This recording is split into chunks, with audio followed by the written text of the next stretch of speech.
Hello and welcome to Pearl Magazine. Over the last century, military conflicts and political struggles separated many Hong Kong families. Some have spent their whole life in search of their missing family members and still continue the search today, hoping to find some kind of closure to the lifelong question of who they really are.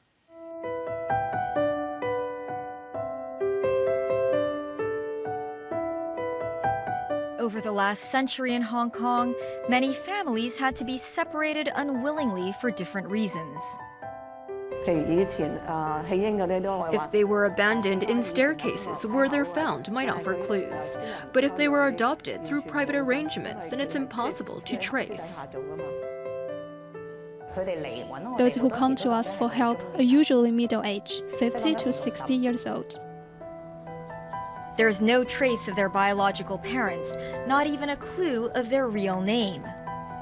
Who am I? Am I a Hong Konger? I really want to know. Some have begun to search for their biological parents to learn about their true identity. Here, number 51, over there. Kim Wong Building, number 55. It's changed. This should be a new building. Some finally found their lost families after 60 years. Happier than winning the Mark VI, it's not something money can buy. When family can reunite, there's no regret in life.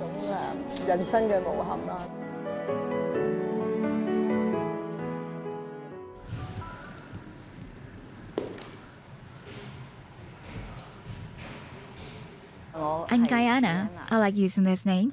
I don't like my Chinese name. It was given to me by my adopted parents. I don't know my real name.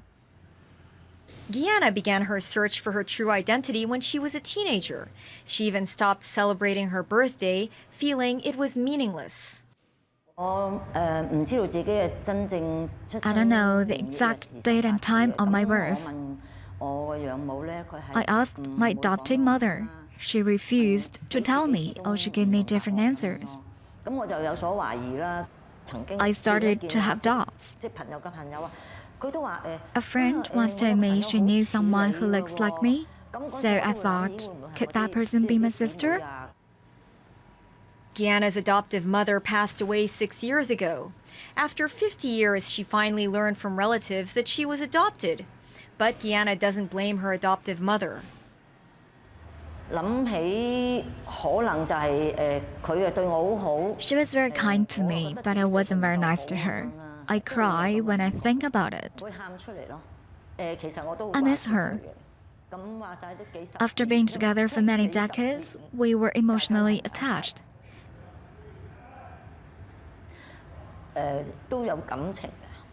It's painful to keep secrets for so many decades. Now I feel it's a relief. 2 years ago, armed with the only clue she had, a suspected birth certificate, Guyana began her journey in search of her biological parents.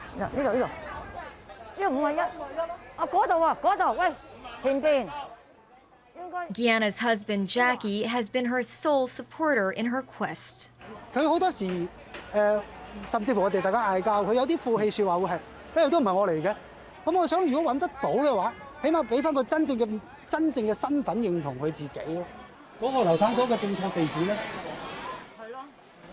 Jackie checked the place of birth stated on her birth certificate.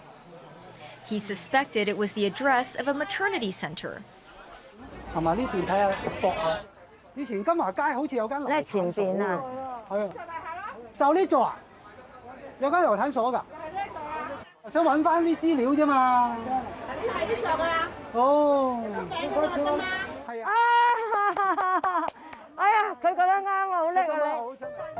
They tried finding out more from those in the neighborhood.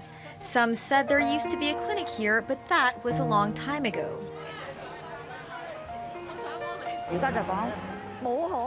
Now the impossible can become possible. You just need to persevere. If you persevere, then it's possible.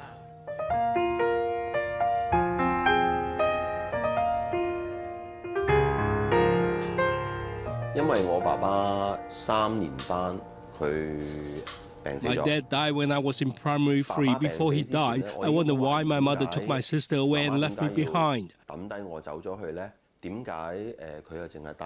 I have been thinking about this since I was a kid. Ernst lived with his uncle for 2 years after his adoptive father passed away. Ernst's uncle later migrated overseas, leaving him behind. Ernst was only 12. He's been alone ever since. Children usually have a lot of pictures, but I didn't have any. I found this in the bottom of a cabinet drawer. My adoptive father left me a piece of paper with my lunar birthday written on it. This is the only thing he left me.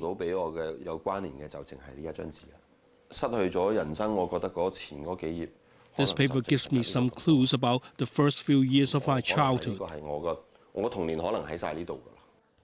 Ernst didn't realize he was adopted until the day of his wedding. An officer at the marriage and death registration noticed that his place of birth was not a hospital. He then asked his uncle and found out his father had adopted him from a maternity center. I was depressed for 3 months. I cried even when I was in the shower. I blame my adoptive parents and my sister. Now I know I was wrong. If my adoptive father didn't bring me home, my life would have been much worse. Who knows? Ernst decided to search for his natural parents. He looked up the address of the maternity center and found some clues. It showed this was a maternity center. I went to the place to check it out. Of course, it was gone.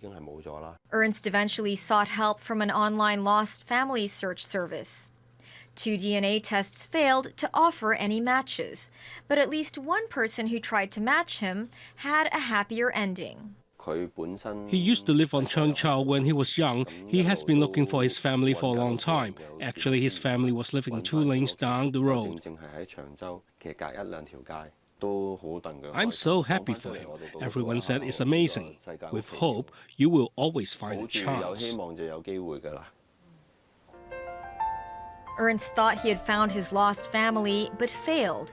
Now he's at peace. It's difficult to find your lost family, but that's not the most difficult part. The most difficult part is getting them to agree to meet you.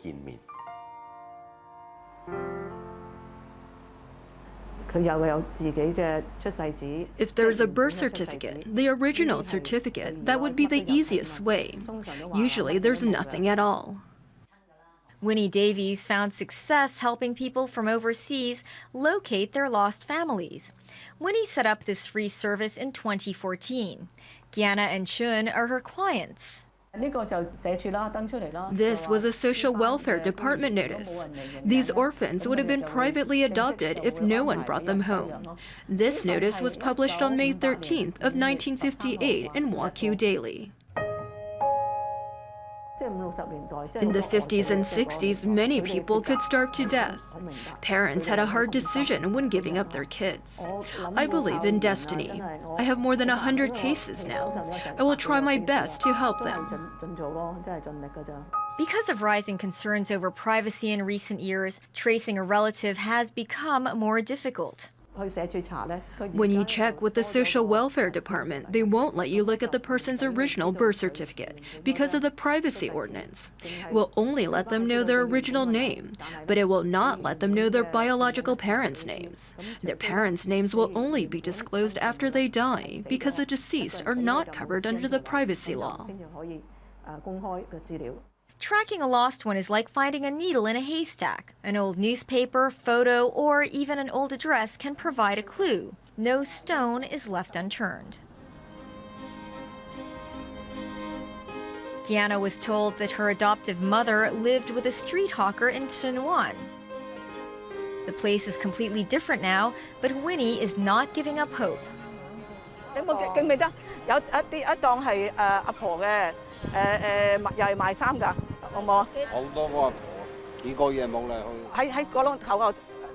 They said there was an old lady here, the oldest one. She passed away 2 years ago after turning 100. The old lady was selling clothes. A few kids were always with her. We believe that's the old lady. Her children took over the business. We came back to talk to her children after they set up their stalls. After the break, how tenacity and hope pay off for a lucky few. Stay with us.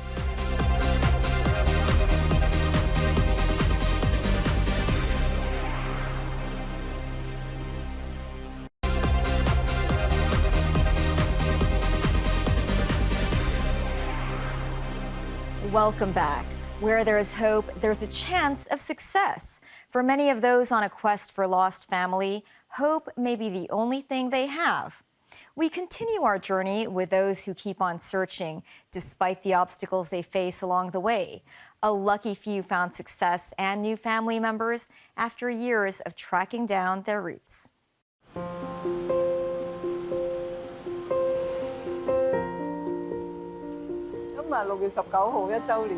Today is June 19th, the first anniversary of the family reunion with my brothers and sisters. I will forever remember this date. Last year, Sin found her lost family after being separated for 63 years. What surprised her was that she found them just a few blocks away. In the old days, few parents would only have one child. Usually, they would have 6, 7, or 8 children. I envied those kids and I would play with them. When she was 8 years old, Sin found her childhood immunization card. The name on the card was different from her name at the time. Since then, Sin started having doubts about her true identity. The year and month are the same, but the day of birth is off. And I don't look like my parents, along with other reasons. I began to doubt. After turning 30, my mother asked me if I already knew about my identity. I said yes, a long time ago. Sin went to Sanyak Hospital to find out her biological parents' name. With this information, she finally found 6 of her lost brothers and sisters through the Red Cross tracing service.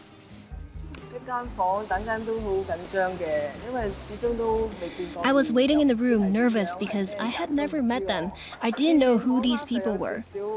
The moment we met, I was both sad and emotional. But I had found them. I felt so happy. A family reunion has always been my dream.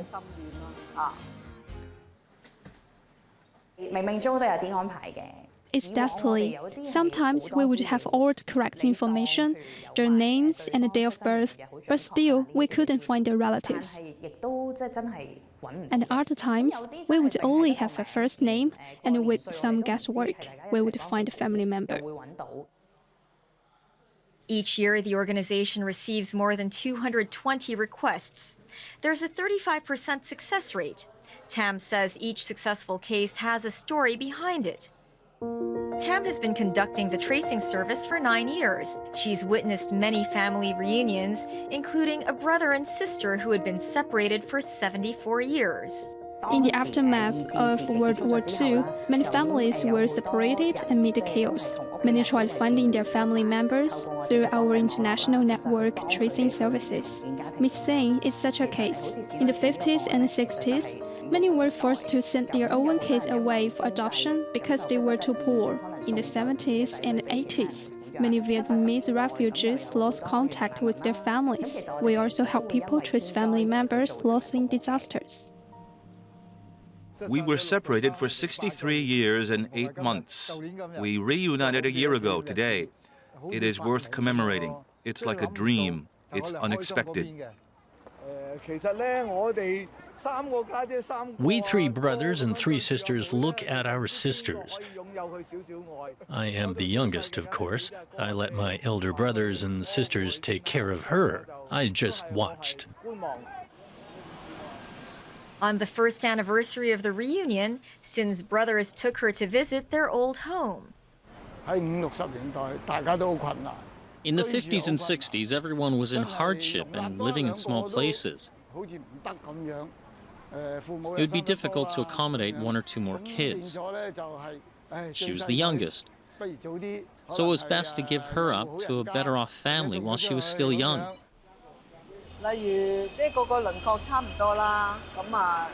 We all have similar facial features, it can't be wrong. And they are also very friendly, just like me.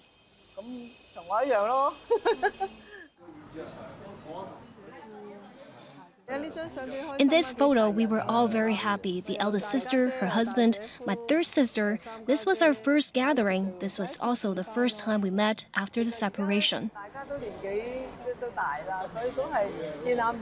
We're no longer young anymore. We just meet up for fun, nothing special. Just singing and playing mahjong. Over the last 12 months, the siblings got together many times, catching up on 60 years of lost time. Paying homage to our parents is one of our wishes. She's really good. Even though she never met her parents, she still helped restore the grave.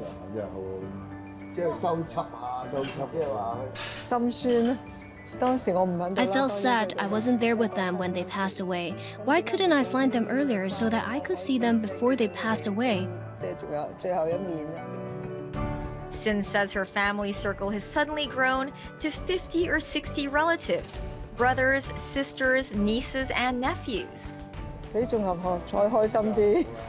It's happier than winning the Mark 6. Finding family is priceless. Reuniting with my family members means that I have no regrets now.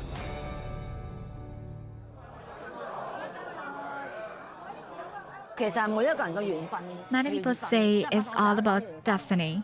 I believe in destiny too. Of course, I envy others, but everyone has their destiny. Winnie has helped many locate lost family members. There are so many people on the street. Why do you meet this person? It's fate. People become friends due to fate. Everything is about fate.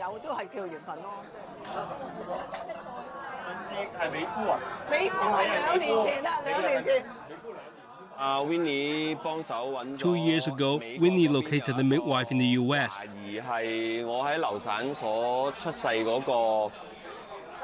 The midwife had perhaps helped my mom's delivery. She tried to find the midwife's family members to discuss whether I can contact them. They have my email address.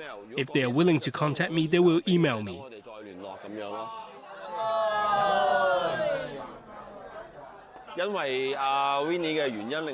Because we meet each other through Winnie, we all become brothers and sisters.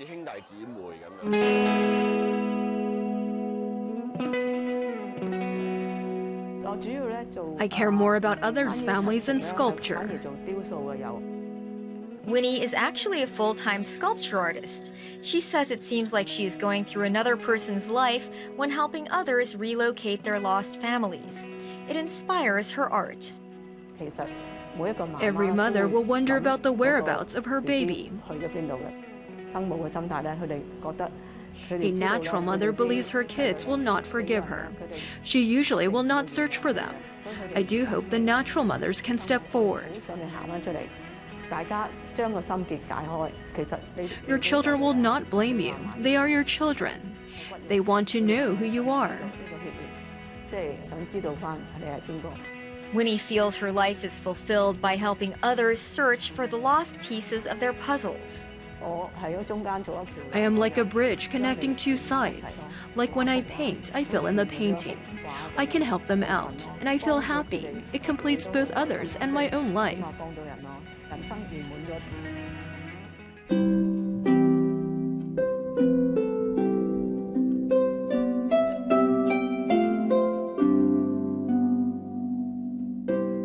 In the 1960s, taxi fares started at $1.50. Those who could afford it were mostly tourists and the rich. For the common people, taking a taxi required a strong heart, literally.